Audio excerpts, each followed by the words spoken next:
Vous êtes sur la télé qui vous parle, mesdames et messieurs, bonsoir et bienvenue dans votre édition d'information. Tout de suite les titres. En marge de la rencontre entre le chef de l'État et les consommateurs du Sénégal portant sur les concertations sur la vie chère, le président de la République, son Excellence Macky Sall, demande un plan spécial de renforcement de la régulation des loyers d'ici le 20 octobre prochain. Et puis la forte inflation des prix de denrées de première nécessité, mais aussi la problématique des prix des loyers inquiète bon nombre de citoyens sénégalais. Il invite le gouvernement à prendre les devants. Et puis pour terminer, la conférence des leaders de Yewwi a tenu un point de presse hier lundi pour survoler l'actualité nationale. L'occasion pour le leader de PASTEF de remettre les choses au clair. L'actualité internationale et la base sportive mettront fin à cette édition de développement dans un instant. Bonsoir mesdames et messieurs, pour commencer, Tivaouane va célébrer le Gamou annuel dans la nuit du 8 au 9 octobre prochain. Cet événement qui se retrace historiquement et géographiquement à la ville sainte de Tivaouane est de retour après 2 ans de suspension due à la pandémie de Covid-19. Ainsi, après une pause bien méritée, les Tidjanes vont encore renouer avec la tradition en célébrant la naissance du meilleur des hommes, Seydina Mohamed, paix et salut sur lui, un moment de recueillement que El Hadj Malick Sy avait décidé à partir de 1902 de reproduire le modèle prophétique. Et comme je vous l'annonçais dans les titres, la réunion présidentielle sur les concertations concernant la cherté de la vie tenue hier lundi au Palais a d'abord permis au président de la République Macky Sall de revenir sur le coût élevé de la vie. Et puis aussi avant de demander au gouvernement de mettre en place un plan spécial de renforcement des régulations des loyers. Suivant son Excellence. Alors s'agissant de la lancinante question du loyer, dont la gestion préoccupe nos compatriotes, je demande au Premier ministre, en relation avec les associations de consommateurs et les professionnels de l'immobilier, de me proposer d'ici le 20 octobre un plan spécial de renforcement de la régulation des loyers dans une dynamique de stabilisation et de baisse des prix. Je demande à ce sujet la mise en place d'un dispositif préventif et efficace de contrôle des prix fixés dans chaque zone. Autrement dit, les prix du loyer à Guédiawaye ne peuvent pas être les mêmes à Mermoz. Donc il faut qu'il y ait une cartographie des prix selon les zones afin de pouvoir assurer une régulation efficace. Justement, la question de la cherté de la vie est une préoccupation majeure pour les citoyens sénégalais. Une inquiétude qui se traduit par une forte inflation des prix de denrées de première nécessité, sans oublier les questions des prix des loyers. Les Sénégalais attendent beaucoup du nouveau gouvernement d'Amadou Ba. Nous la suivons dans ce micro-trottoir réalisé par Lena Ba et Khadim Sen. La location à Dakar, à chaque saison, à chaque rentrée, ça a toujours été un problème. Et les coûts grimpent assez follement. Et du même coup, en même temps, la cherté de la vie. On n'a pas trop le choix en tant que locataire parce que c'est les bailleurs qui imposent leur prix. On est obligé de s'y plier. Mais ce serait très bienvenu une aide du président, une réduction de ce côté et mieux encadrer les lois de l'immobilier. Parce que franchement, on ne va pas s'en sortir si ça continue à se rythme. Bon.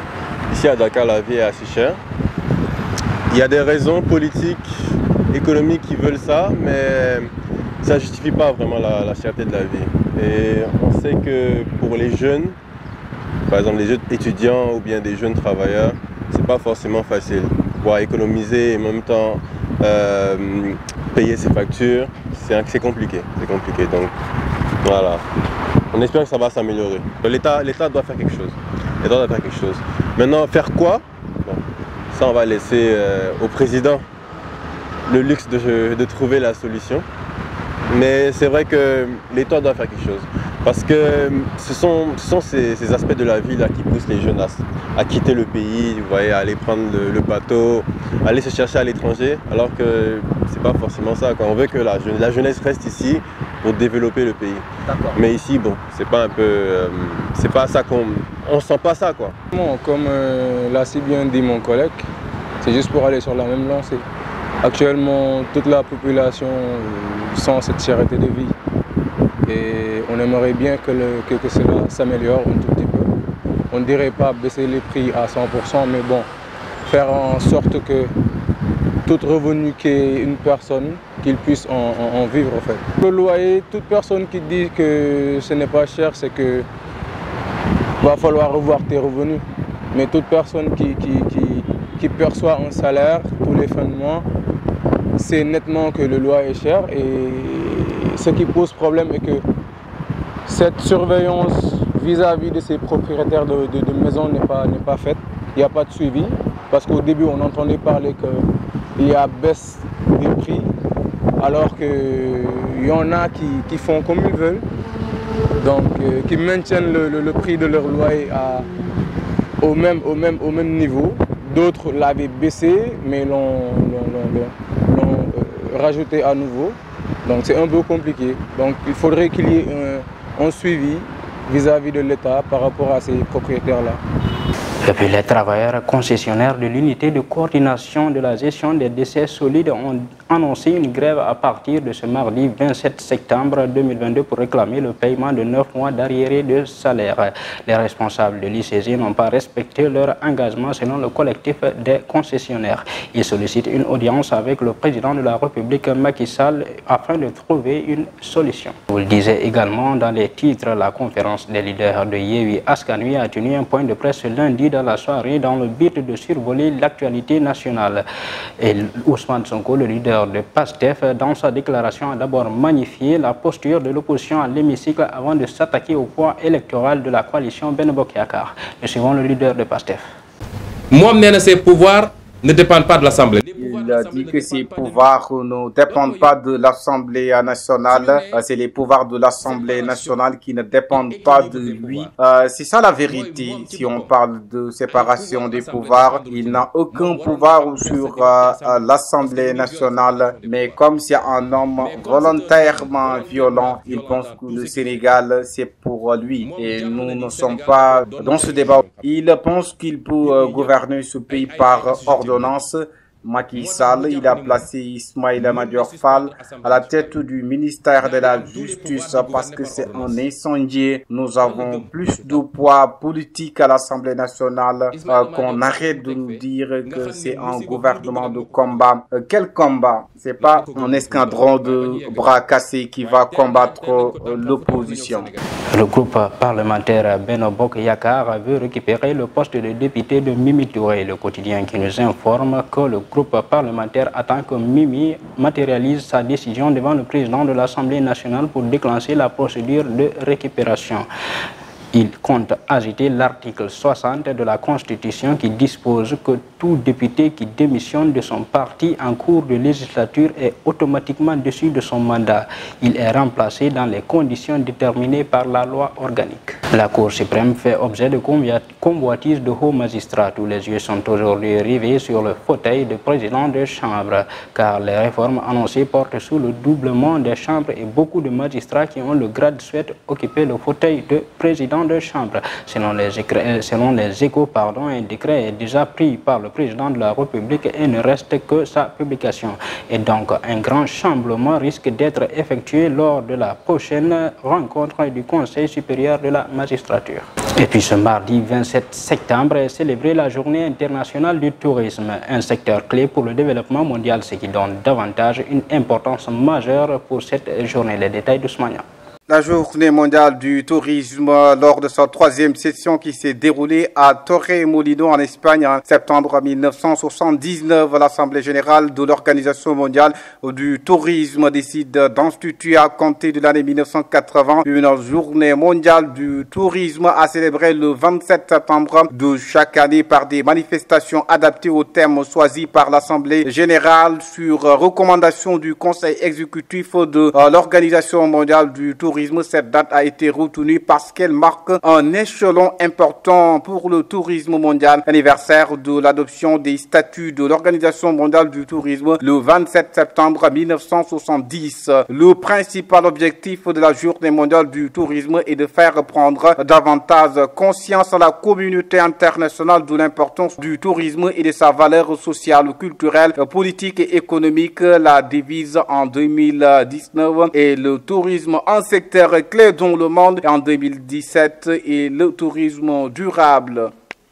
Maintenant, place à l'actualité internationale. À 48 heures de l'ouverture du procès du 28 septembre à Conakry, la défense n'a pas encore accès au dossier de la procédure. Au Burkina Faso, les djihadistes ont encore attaqué un convoi d'approvisionnement humanitaire. Et puis en Fédération de Russie, l'opération de remobilisation de l'armée est la cause de plusieurs fuites des populations russes. Les détails de Yakharagé. L'actualité internationale que nous démarrons, l'ouverture du procès des tueries du 28 septembre 2009 est très attendue en Guinée. Il y a 13 ans, 157 personnes tombées sous les balles des militaires, 109 femmes violées en plein jour et de nombreux autres sont portés disparus. Alors que le procès est imminent, les avocats qui défendaient les accusés dans cette affaire se plaignent du fait qu'ils n'ont pas encore eu accès au dossier de la procédure.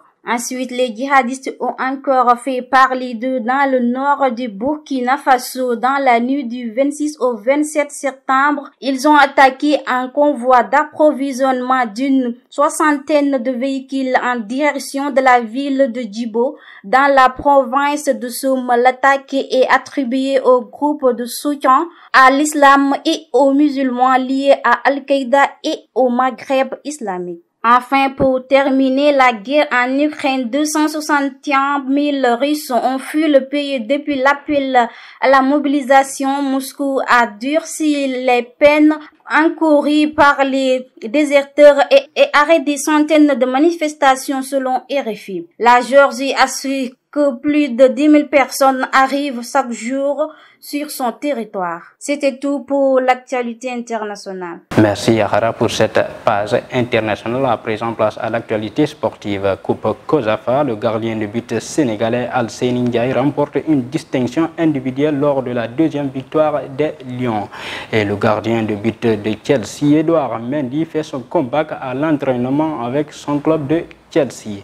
Et puis, Coupe du monde féminin du basket, la FIBA a ouvert une enquête après la bagarre entre les deux joueuses maliennes. Les détails de Smania.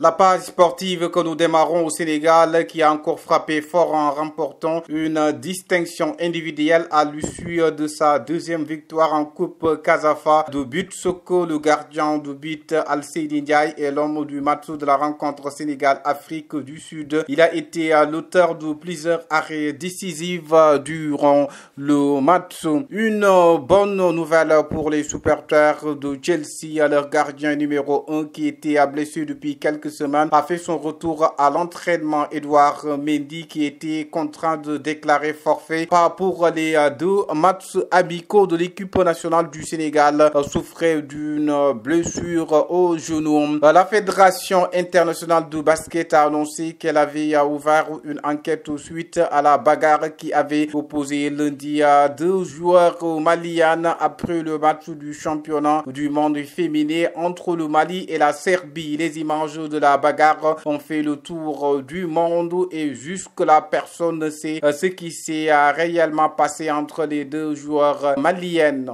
Merci au phénomène Ousmane pour cette actualité sportive. Mesdames et messieurs, voilà qui met fin à cette édition d'information. Merci de l'avoir suivi. Restez en compagnie des programmes de Latin4Africa, les meilleurs.